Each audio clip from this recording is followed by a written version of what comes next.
And now we have Louisa. And Louisa is a very special lady, and you will notice that in a few seconds. It's about her story, it's about what she says, but also how she's going to challenge you all. So it won't be a corporate presentation. It won't be something you have seen before.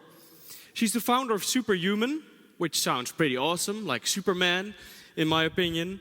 She works a lot with startups, with large corporations, and she really likes to improve life with digital technology. She's one of a kind, call her a rebel, call her a visionary, and a fire starter. Here she is from Berlin. Give her a warm welcome. Thank you. So why are you so passionate about technology? Because you're not a geek, you're not looking like a geek, but you really enjoy it. It's just streaming down your veins. Appearances can be deceiving. I'm an enormous geek. I started hacking when I was about 11. 11? Yeah. There were computers at that time? There were, yeah, come on. Oh, I'm from the 90s, Are you sorry. Hello. Yes, we did but have I computers. didn't have internet. They were the kind with hamsters in the wheels that kept the power going. Yeah. No, I am an enormous geek, but I think, I really do think that technology has the capacity to give us all superpowers, but only if we apply it correctly, and that's why I spend so much of my time ranting about how I think that should be done. So you have experience like over 25 years, 20 years in this topic? Just shy of 20 in digital. Yep. That sounds cool. But you're going to talk about pocket universes. That really sounds like something magical. Well, it's a sort of slight reference to something even geekier, which is physics. But I'm not going to talk about quantum physics. I'm not qualified. No, unfortunately, I'm not qualified to do that. But I am going to talk about the universes that we carry in our pockets. What we have always with us. Exactly. Give it a blast, Louisa, and enjoy it.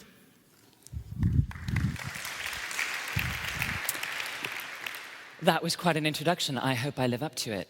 And also, thank you guys for coming back and sitting in this room when it's so beautiful outside, because I know I found it hard to come back from lunch.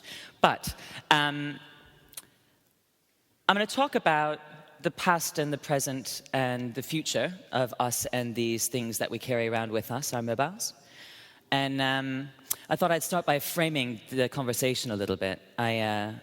One of the things I studied at university was anthropology, and so quite often I come at things from that kind of massive, big picture human perspective. And the reality is that humans are mobile. It's an inherent part of the human condition.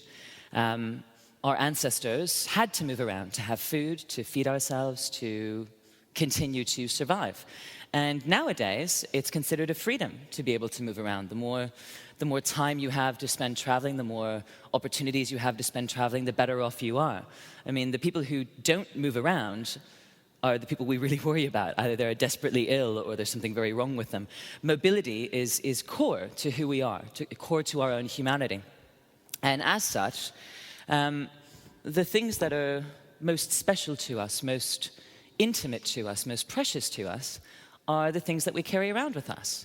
And down the years of history, down the thousands of years, that's been talismans and good luck charms and miniatures of the people that we love so we could take them with us even when we were far away, rabbit's feet, coins, religious paraphernalia, whatever. The point was that the things that we cared about the most were the things that we carried with us on our bodies, in our pockets, around our necks. And that's still true. Only now it's all in these things. And lest you think, oh, it's never going to be as precious as, Regency miniature was to the guy who lugged it around.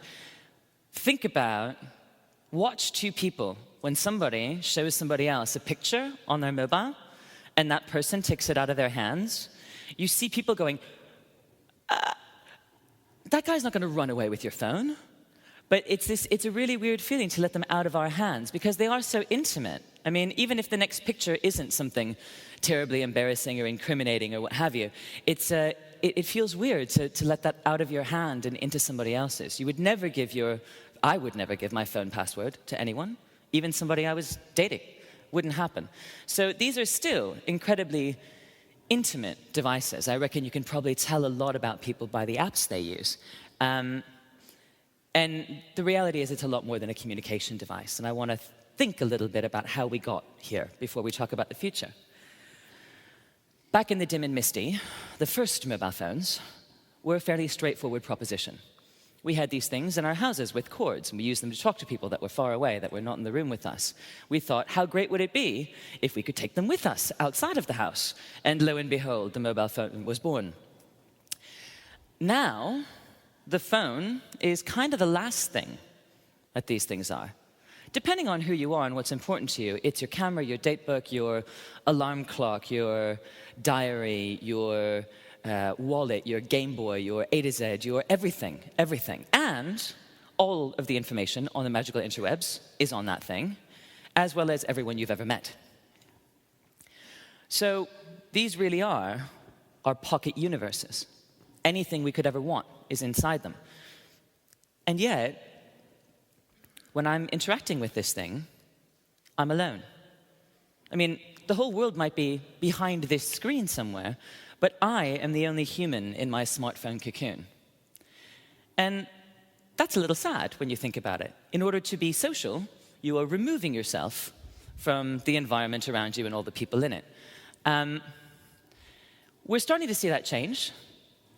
We've got 3 people sitting here in the front row taking pictures of me on the Google Glass. We've got smart watches and bits of jewelry that will signal various things to us. These are starting to take us in a direction where we can be more present in the world without sacrificing all the information on our mobiles. But I'm interested in what happens next. I mean, in theory, we have the whole universe at our fingertips all the time. In practice, we're having difficulty coming to terms with what that means for us as people. So let's talk about what it might mean next. A couple of ideas. Idea number 1, it could become your outboard brain. Already is, to some extent, right? I mean, there's no way I could remember all the phone numbers of everybody that's in my phone. You can't remember something, Google it. That's what they're for.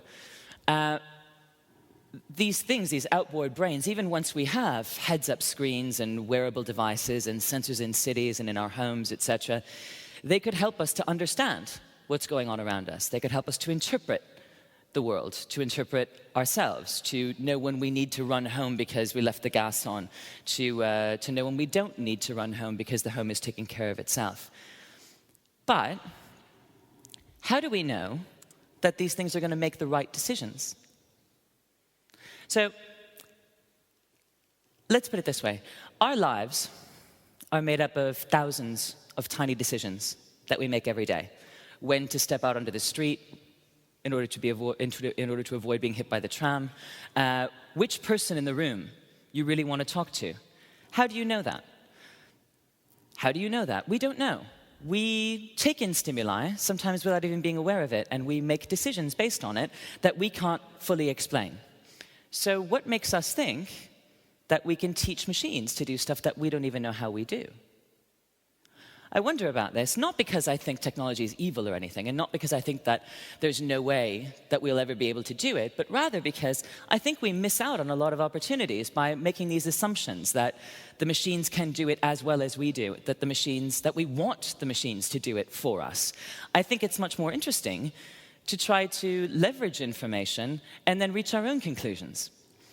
One good example of this is in the whole self-examination movement. And we've heard a lot today about wearables in the workplace and wearables in personal domains. I'm interested in what these wearables actually tell us about ourselves. Do they create an accurate reflection of who we are, a meaningful reflection of who we are? If you've got something on your wrist that measures how often you run and how far and your pulse. You've got something else that measures some other app that tracks how well you sleep. You've got another thing that you tell how much coffee you drink. You've got another thing that knows how many steps you've walked during the course of a day. How do you extract meaning from all of that? How do we make sure that we're not ending up with a really distorted picture of ourselves? Because the truth about quantified self is it's all pretty benchmark driven. I mean, you'll notice I'm not wearing any. That's deliberate. Not because I don't care about being healthy, but because who decided what it means to be healthy? I'm not happy about wearing something on my body that's going to be crossed with me if I don't do what somebody else decided is the right thing to do. Who's that guy? Why am I supposed to listen to him? I think for me, part of the hint is in the name. I'm actually not interested in quantifying myself. I'm interested in understanding myself. I'm interested in really knowing why I sleep well some days and why I have more energy some days than others. And I know that that has to do with more than how much coffee I drank or how far I ran the day before. It has to do with what I'm reading and what kind of music I'm listening to and what kind of wine I drank and who I drank it with and how much I've been traveling lately and all of these different things. And it's different for me than it is for you, than it is for her. It's different for every one of us. So I'd like for us to move from the quantified self to the clarified self. To let technology help us understand ourselves instead of having technology tell us what we're supposed to do. It's two sides of the same coin. It's a subtle difference, but I think it's an important one. Which would you rather have? A better understanding or somebody telling you what to do? Another possible direction is these things could become our keys. Access. Right? It could be your keys to your house, that already exists, to your car, close to existing, office, sure, why not? What if it was also the keys to re-enter your country, your identification, your passport, the way that you prove to somebody that you are who you say you are and pay at the till? These things are already in the works. But what does that mean, really? Because anything that can grant you access can also take it away. And by their very nature, anything that tracks where you're going and where you're entering and what time of day, etc.,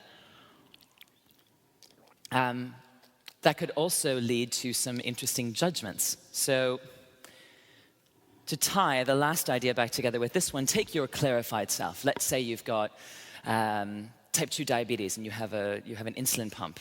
And you have technology to help you monitor your insulin levels during the course of the day and how you eat. And you use that together with your exercise data and your sleep data and what kind of food you eat, your food diary, etc., in order to understand yourself better, to manage your health better. That's great. But who do you want to give access to that information? You want your insurance company to know everything about it? Your government? Your family? The guy sitting next to you? I think it's an interesting domain. I think this thing needs to not just be a set of keys. It needs to be a vault. It needs to be something that gives us the right to make the decision what we share and who we share it with and when and why and how. It needs to be something that helps tie all these things together in a meaningful way, but also gives us the decision-making power to say, all right, I am free to move about in this world. I would like to have access when and where it's appropriate. I will also give access when and where it's appropriate. But that's for me to decide, not some other entity.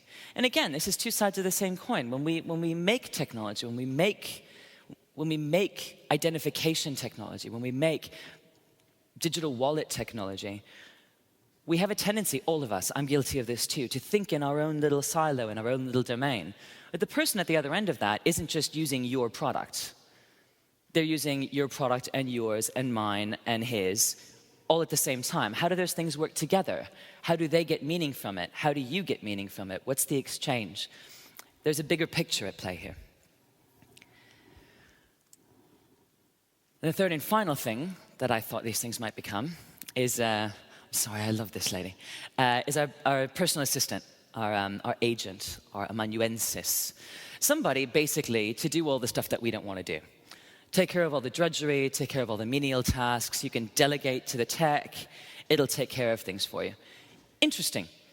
I personally could really use this. I'm very, very bad about dealing with menial tasks. Ask my accountant any day. She's really mad at me most of the time. But, again, there's another side to this coin. So Google's been doing a lot of experimenting. I read an article a couple of months ago about this, with the idea of creating an agent that will reply to your texts, to your emails, on your behalf, plausibly. Learns from all of the emails you've sent in the past, puts sentences together more or less like you would, automatically responds. Sound good? Yeah, for a minute, but, okay, granted. 9 times out of 10, I get a certain kind of message, I will probably send a similar response. But that 10th time, when I send something very different, that could be really important. That might be the time that I realize that I really like that guy that I met at the conference, instead of it just being some dude whose business card I swapped with and whatever. It might be the time that that job offer that came out of nowhere actually sounds interesting and good, and now I might think about making a change. Those singular moments, those moments when you break with a pattern, those are sometimes the ones that bring the most joy or the most good fortune into your life. Do we really want to put ourselves in a position to kind of give those away and push them to the side where we might not even know that they happened? We might not even know that the opportunity was there. So again, I love the idea. I love the idea of having, for example, Rosie the Robot. Rosie the Robot was great. Does anybody here remember the Jetsons? Is it just me? Okay, there's like 4 people who remember the Jetsons. All right, the Jetsons was a space-age cartoon when I was a kid, which was a long time ago, and Rosie the Robot was their robot. And the great thing about having Rosie around is that she's a robot, so you can make her do shit that you would never ask a human being to do, right? Clean out the septic tank, jump off the flying car. She'll be fine, she's a robot, it's all good. At the same time, though, Rosie helped them bring up their kids. Rosie helped look after the dog and cat. Rosie helped to mediate arguments and problems in the house. Rosie was pretty human, all things considered. And that's the thing. It is a deeply ingrained human tendency that whenever we're confronted with something that can do something that previously only humans could do, we ascribe it human characteristics. We anthropomorphize. People call Siri she. Siri is not a person. In point of fact, you will get much better results from Siri if you treat it like an algorithm rather than like a human. It does much better at understanding the kinds of phrases it was trained to understand than understanding, for example, my weird dialect, which I can't make heads or tails of. And this leads us to kind of assume that, oh yeah, it'll work itself out, the technology will catch up, it's learning, that'll make it better. But actually, I don't think we're gonna get Rosie the Robot anytime soon. And I'm not even sure we want Rosie. An old colleague of mine, a guy called Matt Jones, who now works for Google in New York, he always used to say that what we should be aiming for is technology that is about as smart as a puppy. And I like this idea because, you know, you've got puppies, they're cute, they're a little excitable. Maybe you don't want your technology to be quite as excitable as a puppy. But they're loyal, they do what you say, you're the master, you decide who's in charge, and they help make your life a little bit more pleasant. However, what happens when you have 27 puppies? You have 27 little bits and pieces of technology that are about as clever as a puppy, and now you, normal person, has to mitigate across that whole menagerie. And this brings me back to that original point of, I don't know that any of us, myself included, although I try, do a good enough job of thinking about that person in the middle of all of this stuff, in the middle of all of this technology. We tend to make these statements like, oh yeah, it'll be fine, it'll work itself out, it's getting better, it's getting smarter, technology is catching up with us. Yeah, maybe that's not the right way to be thinking about it. I don't think, I know, people are the heart of every system. You have a product. It is people who will get money out of their pockets and buy it, or not. You have a brand. It is people who will decide they love it, or not. You have a company. It is people who will get out of bed and come into the office and do their work as best they can and make your company run smoothly, or not. So if we keep on making things, whether they're strategies, products, services, companies, whatever, without people in mind, that's kind of short-sighted of us. I am all for technology, and I love all the shiny stuff that's in the world. I tend to be one of the first I know to buy it. But I think we should also be careful to not get distracted by all the shiny stuff that's out there. So I'll leave you with a little exhortation. No matter what it is that you do or make, please, design for people. Try not to get distracted by the shiny stuff. And for the love of God, please make awesome shit. Thank you very much.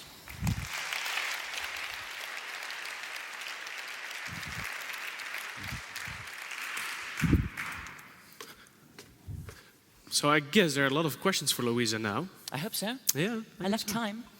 That's great. So who wants to go first? A second? Oh, come on. They are terrified There we of go. us. Hang on, mic is coming to One you. second, then we can hear you all. Yeah, right there.